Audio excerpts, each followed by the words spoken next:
Yaakob sebagai pemilik usaha lemang yang ada di Lamdingin. Baru. Lamdingin ya Pak. Dalam sehari produksi mulai dari jam berapa nih Pak?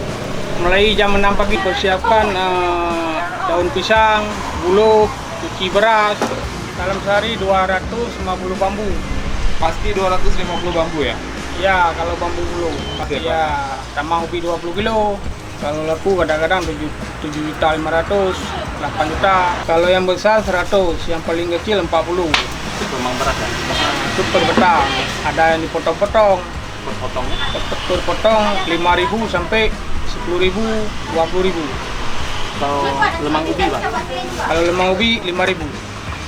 Kalau karyawan perempuan 8 orang, laki 2 orang. Itu asalnya dari mana Pak? 2 orang asal ada dari Gayo Luas, Teluk Sumawe, Igli.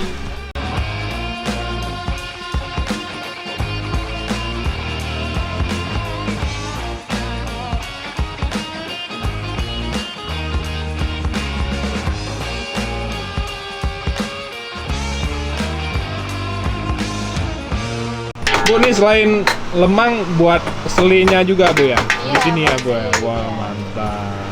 Kalau nggak ada sele orang ini nggak mau. Nggak mau Bu? Kalau kadang-kadang habis selenya kan, Ah, nggak jadi beli dia bilang selai. Serikaya nih Bu ya? dari kaya. Sarikaya Bu ya? Mantap. Oh ini proses pembuatan selinya. Kayak bingung. Aku bener.